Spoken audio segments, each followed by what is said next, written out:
Soccer 605. We're here with the South Dakota Soccer Association State Cup Director, Mark Glissendorf, and the Recreational Tournament Mid-Continent Coles Cup Director, Alicia Price. How's everything going for you guys today? The sun is out, light breeze. It's a glorious day. Everything's been going great. We had about 8 inches of rain in the week leading up to the tournament, so that was really the only thing we've had to work around. Well, and this is the first time ever in the history of South Dakota soccer that the State Cup and the Recreational State Tournament have been held together. How do you feel that's worked for the state this year, Alicia? I think that is excellent. I think everybody loves it. We get everybody here. Siblings can be together. Parents aren't separated from the kids. I think we need to maybe think about switching weekends, but otherwise I think it was a good choice for us to make. Well, and you mentioned the rain leading up to it. Yesterday there was a little bit of rain, but last year both the State Cup and the Rec Tournament, two different sides of the state, 2 different weekends, had some pretty poor weather. This year, pretty fortunate, right? Right. No, we're very thankful that it did rain a lot leading up to the tournament, but fortunately the fields have held up, and we were able to. I don't think we've gotten off schedule at all the whole weekend, and the local organizing committee here in Brookings just does a first-class job. I haven't really had anybody come to me with any concerns whatsoever, and silence is the greatest applause sometimes. And the local organizing committee and tournament directors have done a fantastic job putting this together. About how long has it taken them to get all the information and put it together from the recreational side, Alicia? Brookings started their meetings in December. And then we did monthly meetings leading up to this, and then Darren Weber and Anita Weber have done an excellent. They've run a really professional tournament here for the kids. The kids may be amateurs, but the organization that put it together is very professional, right, Mark? Oh, absolutely, yeah. Our hats off to the folks here in Brookings and the city. It's a beautiful complex. It's always nice to come play soccer in Brookings, and it's been a great weekend. And there are some teams here on the rec side that have not been at this event in the past, aren't there, Alicia? I think there's a few. I think like Britain. I think they're probably the only ones that haven't come for many years. So yeah. It's nice to see some of the smaller communities. Webster. It's nice to see some of the smaller communities having an opportunity to participate and experience the festival atmosphere. So, Mark, there are some changes that were made in the rules last year for State Cup as far as the aggregates versus round-robin play, etc. Can you explain, give us an overview of what some of those changes are and how they seem to be being received in the second year? Sure, yeah. The biggest change was in the brackets with just 2 teams. We moved to aggregate goals, so a total of goals scored over the course of both games. And it was a topic of discussion last year. I really haven't heard anybody talk about it much this year. I suppose people are used to the change. The philosophy behind it, I think, was that when you get to regional, it's 1 game per day, and we wanted to create a similar environment here where the teams are only playing 1 game each day. And then in 3-team brackets, it's a round robin, and we play every game to a victory. So there's a couple halves of overtime, and then if needed, kicks. And again, haven't heard a lot of discussion about it, so unless we do hear something, we'll probably keep it intact for next year as well. Well, playing 1 game a day gives the kids an opportunity to leave it all on the field and give it their best for every game. And from the coaches I've been talking with, they feel it's working pretty well. Good. Yeah, I know. I watched a classic game between some U12 boys that were playing their second game yesterday, and of course that's a different situation. But 2 games in the water and the mud in the last 10 minutes of that second game, everybody was moving a little slower to the ball. Yeah, we did get to see a lot of dirty kids around here yesterday. It was kind of fun, actually, seeing them all covered in mud. They were enjoying it. So, Alicia, you also did something new this year on the rec side, and Mark just alluded to it. We have the recreational division and the classic division. Now, what's the difference between those two? The Rec B is true recreational. Classic we brought in, it was more like the Rec A, but just wording wise, more competitive teams, because some of those teams in the state don't get to come to this event. It's a state event. We want everybody in the state to come, and so we put them in a division that we feel that is a little more competitive. Then we can get them there and they can have fun and participate in it.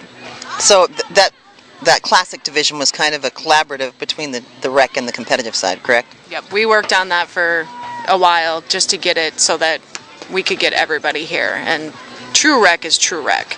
And then you have the more competitive. So you have to accommodate everybody, I feel. And with the state tournament, yeah, you're right.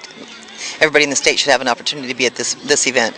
You also did something that was one of our favorite events yesterday, was the U8 Festival. Tell us a little bit about that. We did. We almost lost the U8 Festival this year. We did not have enough divisions to do that, and we resurrected it and got them, and we got 6 teams, and they wanted 4 games each, and watching them come in and get their awards is probably one of the most rewarding things for me.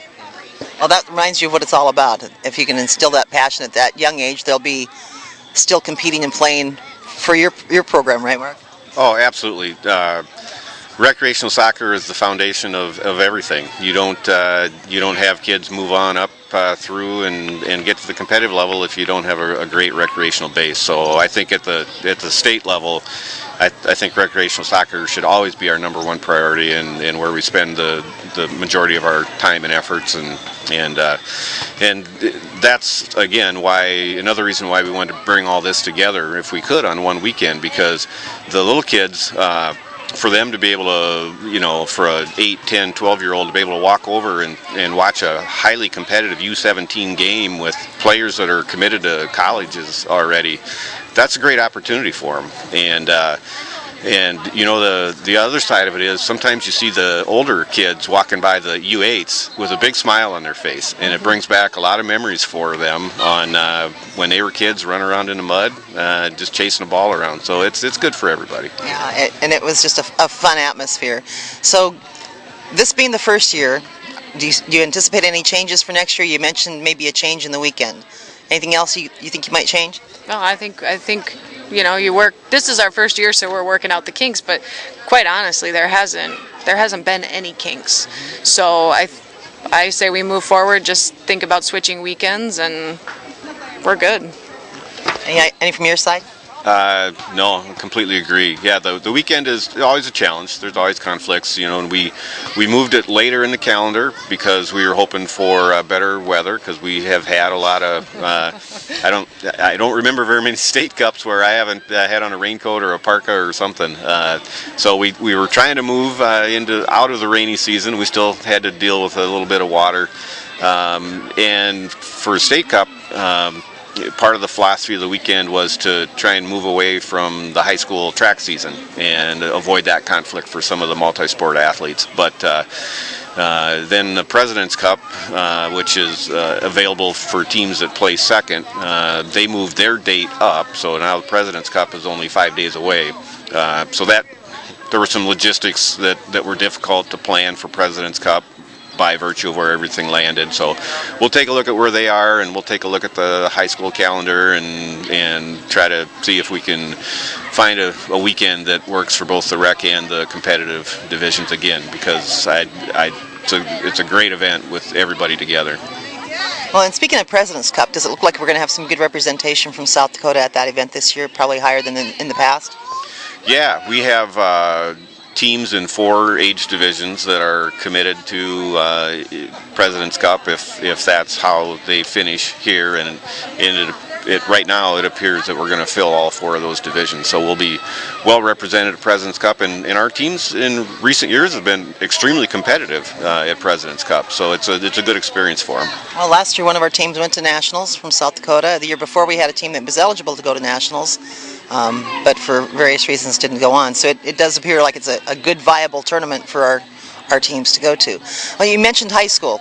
This year will be the first year that pretty much everybody in the state is going to be sanctioned. What changes do you anticipate that will make for soccer on the rec side, Alicia? I don't think it'll change much. I mean, I think local associations are still going to be very involved in it. So I think the first couple of years is going to be a work in process to, so. What are your thoughts, Mark? First of all, I'm extremely happy that the South Dakota State Soccer Association and the local associations around the state that operated the club soccer, high school soccer, everybody did a great job. I mean, my kids both participated in that program, and we're very thankful for all the work that everybody did.